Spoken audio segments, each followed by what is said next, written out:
Hey guys, today's day 23 of learning OpenGL to make my game engine.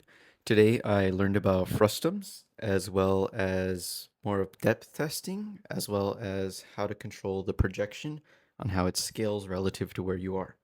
So basically what happens is when you're looking at a vector, it ends up being placed on the world space, or first off, it starts in the model space, world space, view space, clip space, and then screen space, which ends up going on your screen.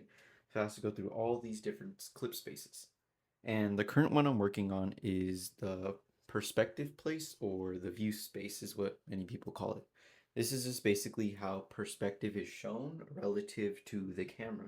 So there's one that's called orthogonal projection, and that's more of things that are like equal distance relative to how you're looking. So everything's the same distance from each other. However, us humans, we see things in more of a perspective view. So just say, for instance, something gets closer to you, it becomes larger. As it gets farther away, it gets smaller and smaller. So that's what you want to introduce. And that's introduced using this W coordinate. This W coordinate ends up dividing the values, basically scaling them upward or downward relative to where you're looking. So, like I said, it's a scalar. So it'll scale it upwards, meaning so I get the coordinate gets smaller, or if it's like a smaller value, it ends up scaling the value larger, so it becomes a larger value. And that's basically what I'm trying to understand right now, and I've understood. And I've also just been testing around with how the z coordinate works, because basically on the screen you have the x and y axis, correct?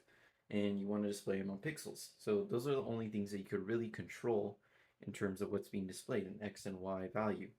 However, to get more of a 3D perspective, you need a z coordinate. And how the z coordinate ends up working is in terms of depth testing. So just say you give a z coordinate of 0.1, and then you give another z coordinate of just say 0.3. So the 0.3 coordinate will end up not being displayed because the 0.1 coordinate is closer towards you and is not in perspective to that value. It's closer to you, so you're not going to see the coordinate behind it, so it ends up not being displayed. So that's basically what I've been learning so far.